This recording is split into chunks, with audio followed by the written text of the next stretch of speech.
remember the day like it was yesterday, the day that I found out I was pregnant.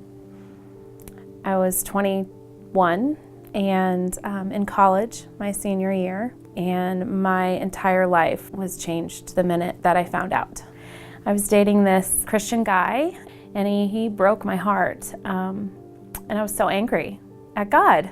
And I just decided I'm gonna do this normal college thing, and I'm gonna be a normal college girl, and my social life took priority, and I joined a sorority, and I just had a great time in college. And I distanced myself from the Lord. I distanced myself from all things really good for me that I knew that God wanted for me. Erin and I met our freshman year at UCM.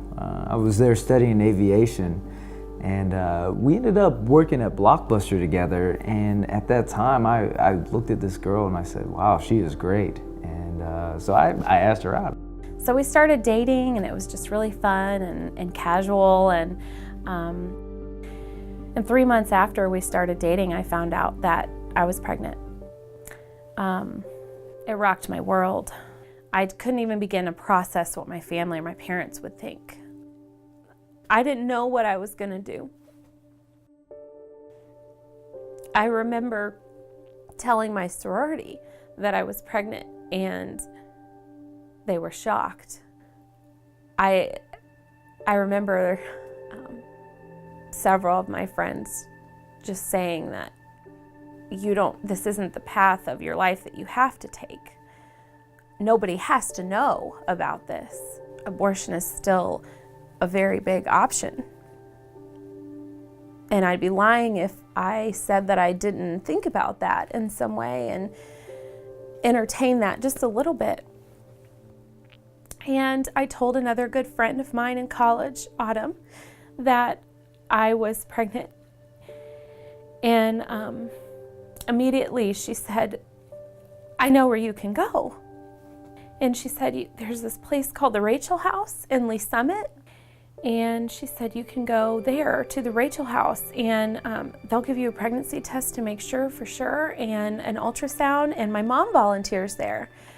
I remember putting this ring on my finger so it would look like I was married. So I walked into the Lee Summit Rachel House, and I signed in, and I remember not filling out everything because I didn't want to be judged, and I didn't know what people were gonna think. And the lady at the front desk, she smiled at me in a way that just let me know that it was okay. And I sat down and I was waiting, and they called me back, and it was her mom. She just had this look of compassion and love and concern. I remember her talking with me about that I can still have a future. I can still have a job. I can still have a career and be a mom. And they told me that God has good plans for this baby. That none of this surprises him. And that I can do this. I needed that. I needed that wisdom. I knew my parents would be furious and not in a place to help guide me. So I really felt the Rachel House was the beginning of those steps to help me feel encouraged and empowered to be a mom. And I remember going to the ultrasound next. I don't remember how far along I was, maybe 6 weeks or so, not even that long, far along. And they put the wand right on my belly, and I saw that little tiny peanut in there. And I couldn't believe it. That was a baby. I was gonna be a mom. I was so excited and overwhelmed with joy. And that was a new feeling since finding out that I was pregnant. I remember leaving that day with those ultrasound pictures with that mommy bag and that little green frog. And I don't even remember what else was in that bag. But that little green frog smelled like baby powder. And I just remember just cherishing that and just smelling it in my car and just knowing there's gonna be a baby that has this. I felt loved. I felt cared for. When Erin told me she was pregnant, I was shocked. I grew up without a father in my life, and I decided a long time ago that I wasn't going to let that same thing happen with my child. I knew I had to be there.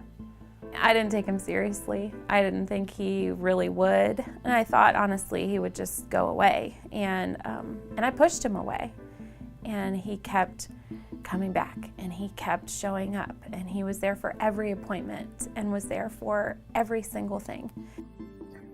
Of course, the day came when we had to face my parents and tell them what was going on. My mom and dad hadn't even met Roger yet. They refused to meet him. After months of trying to arrange for them to meet, I finally told them, "We're coming," and we had to talk to them.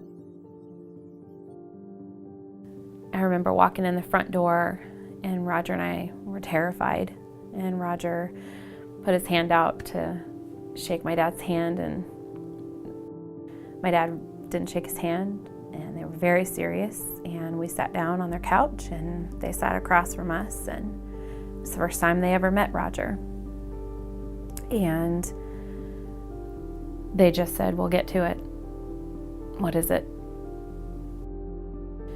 And I said that Roger and I love each other, and we want to be together, and we are pregnant, and we're going to have a baby. Well, like any parents, you want the best for your children. You want them to start out as easy as possible, have it better than you did. We thought Erin had a lot of potential. What we really saw is a lot of options starting to close for her. I remember my parents stopping me in the doorway and saying, "You have other choices." I didn't want my parents to be disappointed in me. So I wanted to say to them, "Okay, I'll think about that." But God had already moved in my heart to know that this baby had a plan and a purpose. And I said, "I know that you're hurt, and I know that I have disappointed you with every ounce of my being and all the plans that you had for me. But I'm going to have this baby, and it's a gift. And I don't know how I'm going to do it. I don't know what I'm going to do, but I hope you understand." And they said, "If you walk out of this door, I don't know that we're going to ever talk to you again. Just think about the choices you have." And I left. And I didn't know if I would ever talk to my parents again. It was incredibly scary. I remember a few weeks had gone by, and I got a phone call from my aunt. And my aunt said, "Erin, I love you. I want the best for you, and I just need to speak openly to you, and I just think the best choice for you would be to have an abortion. You have to think about this baby and what bringing a mixed race baby into this world would do to you, do to that baby, and you have to think about that baby first and showing that baby love, and this would be the most loving thing you could do."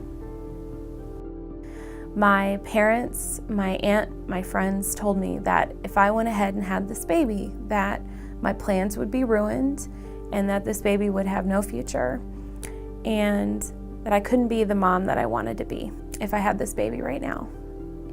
And I remember being in the ultrasound room at Rachel House, and one of the nurses telling me a verse, Jeremiah 29:11. "For I know the plans I have for you, declares the Lord, plans to prosper you and not to harm you, plans to give you a hope and a future." It was about a month before Aiden was due, and Roger and I had really built this amazing foundation and friendship, and we really fell in love with each other. And I knew I couldn't see a future with anyone else. At that point, I decided to ask Erin's dad for his blessing. He didn't give it to me, but he said that he was pretty sure I was going to do it anyway, so he would deal with it. But I was determined I wasn't going to let him down. And October 27th, 2005, my life changed forever, and Aiden was born. It was incredible to go through that with Roger by my side and becoming parents and seeing this little baby that was screaming, crying, and they put on my chest, and Roger looked down at him, and Aiden stopped crying the minute that Roger spoke, and Roger said, "Hi, buddy, I love you, it's Daddy." And in that moment, the three of us just bonded, and we were a family. As crazy as it all came together to be, we knew that God was right in the middle of it. My mom held him first. When she held him, she just completely melted. All her fears, all her worries, all the disappointments, it all just completely faded away when she was holding Aiden. As a grandparent, you go back in time to remember what it was like when you're holding your own kids. And here you have a baby that is part of you, and this baby is going to really be a legacy for you. And I just saw my parents completely fall in love with this little baby, and I just knew that everything was going to be okay. And there was so much healing that happened for our family that day that he was born. So when Aiden arrived, one of the things that started to change in my mind is I knew Roger at that point was committed to being with Erin.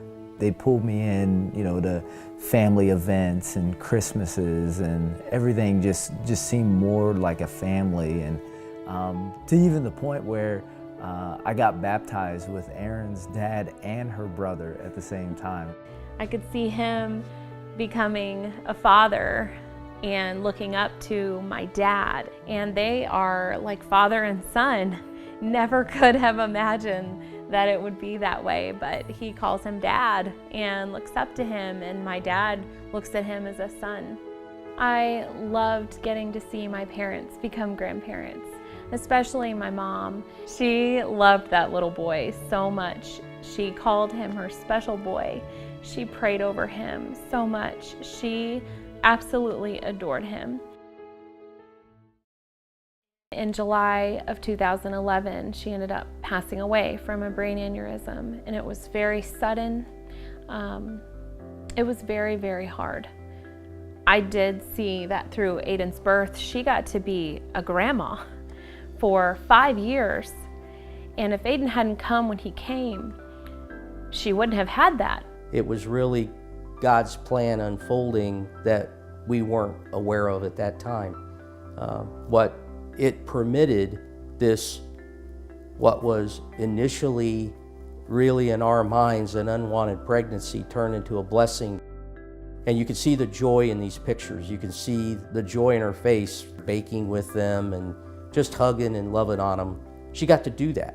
Had Aiden not been born, probably wouldn't have happened. Because none of us knew that she was going to pass away or that this would happen, but God did. Mom got to be a grandma for 5 years. It was an incredible plan that God orchestrated. If you ever would have told me that I would be on staff at Rachel House, I wouldn't have believed you. It's just been incredible to see God go for a full circle in our lives, from where I was 12 years ago to being an education coordinator at the Independence location at Rachel House. So having experienced an unplanned pregnancy with my daughter as the dad, I understand how difficult it is to make the decisions and to go through with a pregnancy and all the pressures that's placed upon a young woman. I know the resources that Rachel House provides is essential to allow a young woman in a very, very difficult time in her life, and probably under the most pressure in her life, to receive the encouragement and support from an organization like Rachel House. I love encouraging the women at Rachel House. I tell them that God has a plan for you. God has a plan for this baby. About a year ago, I did find out that I was pregnant. I had reference from a friend of mine said I should check out Rachel's House, and so I did. We went down there and I met with a counselor. She was very supportive, very outgoing, and really helped me see some different perspectives of what I could be doing. At the time, I didn't realize I was going to be the mother of twins. We found out about that at the first ultrasound. The nurse was listening on the headphones, the earpiece, and she says, well, here's one heartbeat and here's another heartbeat. So that just pretty much solidified both Daddy and I that we were in for a very, very difficult ride. 5 months later, we are very grateful to Rachel's House for being so supportive of us and for taking the time out to help me through my difficult emotional times and to celebrate with me when my twins arrived. Thank you, Rachel's House. Thank you. Erin and I have been married now for 11 years. Aiden is our 11-year-old boy. He's got just such a huge heart for the Lord, just so on fire. He's so kind and so sweet and a strong Christian young man. And Lucas is our 8-year-old boy. He came to our family 5 years ago through the miracle of adoption. And he just has such a servant's heart, always likes to help, and we know that God is going to use him in big ways.